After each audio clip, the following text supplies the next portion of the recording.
চাউলৰ খালী বস্তা এটাৰ মূল্য দিব লাগে ৩০ টকাকৈ। সুলভ মূল্যৰ দোকানৰ এজেণ্টৰ লুণ্ঠন ৰাজ। এটা চাউলৰ বস্তাত টকা লাগে ৩০ টকা। সুলভ মূল্যৰ দোকানৰ এজেণ্টৰ বিৰুদ্ধে হিতাধিকাৰীৰ ভয়ংকৰ অভিযোগ।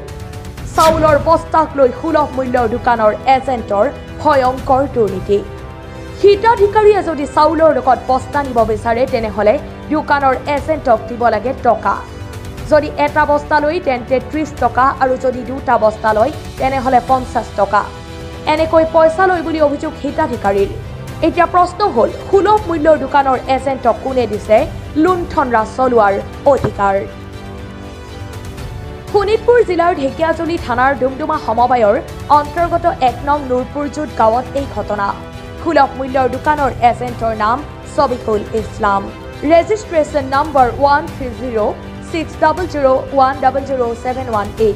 বিজেপি চৰকাৰৰ দিনত কেনেকৈ সাহস পালে এইগৰাকী সুলভ মূল্যৰ দোকানৰ এজেণ্ট ছবিকুল ইছলামে? এতিয়া কথা হ'ল কি ব্যৱস্থা ল'ব এজেণ্ট ছবিকুল ইছলামৰ ওপৰত দায়িত্বত থকা বিভাগীয় পক্ষই? মই চাউল পাওঁ ৪৫ কেজি, মোৰ পৰা বস্তাৰ টকা লৈছে ৩০টা। কিমান টকা লৈছে? ৩০ টকা। আপুনি কিমান কেজনৰ চাউল পায়? ৪৫ কেজি পাওঁ। ৪৫ কেজি? হ্যাঁ। মানে আপোনাক ৪৫ কেজি চাউলৰ সহ বস্তা দিছিলে? হ্যাঁ, বস্তাৰ পৰা টকা লৈছে 30টা। কি টকাটো কিহৰ পৰা লৈছে? বস্তাৰ লৈছে টকা। কোনে লৈছে টকাটো? কণ্ট্ৰললৈ লৈছে। আপোনাৰ কোনটো গাঁও? ১ নং নুৰপুৰ। কি হৈছিল? মোৰ ঘৰত ৯০ কেজি চাউল পাওঁ, বস্তা লৈ গৈছোঁ দুটা, বস্তা দুটা ঘূৰাই দি যাবা না তই পইচা দি যাবা ৫০ টকা। দুটা বস্তাৰ কিমান দাম বিচাৰিছে? ৫০ টকা বিচাৰিছে। ৫০ টকা? অঁ। কোনে কণ্ট্ৰল দোকানী? কোকোনাল দোকানী বিচাৰিছে। নাম কি? নামটো ছবিকুল ইছলাম। ডুমডুমা সমবায় ন? অঁ। ১ নং নুৰপুৰ? অঁ, ১ নম্বৰ নুৰপুৰ। আজি মই আছোঁ ১ নং নুৰপুৰজুৰ গাঁৱত থকা সুলভ মূল্যৰ দোকান ছয়জল হকৰ নামত আছিল। তেখেতৰ ল'ৰা ছবিকুল ইছলামৰ নামত বৰ্তমান হৈছে, আমি গম পাইছোঁ ৰাইজে।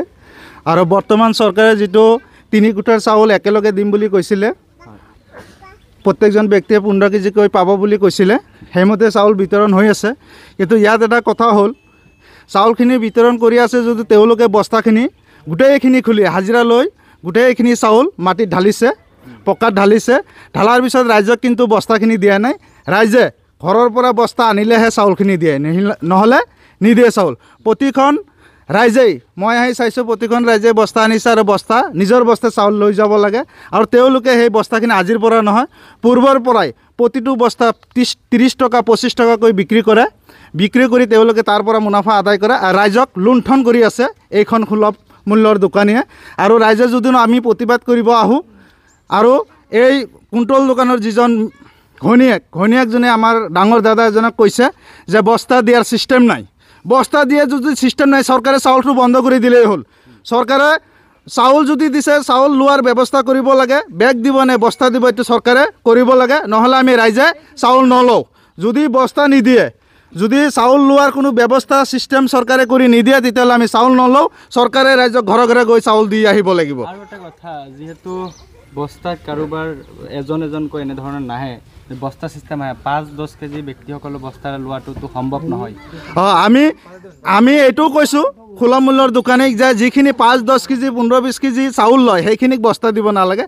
অন্ততঃ যিখিনি ৫০ KG ৪০ KG ৬০ KG ৭০ KG ১ quintal যিখিনিয়ে বেছি চাউল পায় সেইখিনিক বস্তা দিব লাগে বুলি আমি দাবী জনাইছোঁ।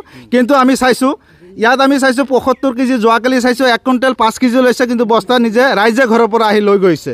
কিন্তু এইটো অতি দুৰ্ভাগ্যজনক কথা। কিমান লৈছে গ্ৰাহকৰ পৰা বস্তা এটাত? গ্ৰাহকৰ পৰা বস্তা যদি লৈ যায় ৩০ টকাকৈ লৈছে। মোৰ ডাঙৰ দাদা যোৱাকালি চাউল লৈ গৈছে, এই সুলভ মূল্যৰ দোকানে ৩০ টকা ৰাখিহে চাউলৰ বস্তাখন দিছে।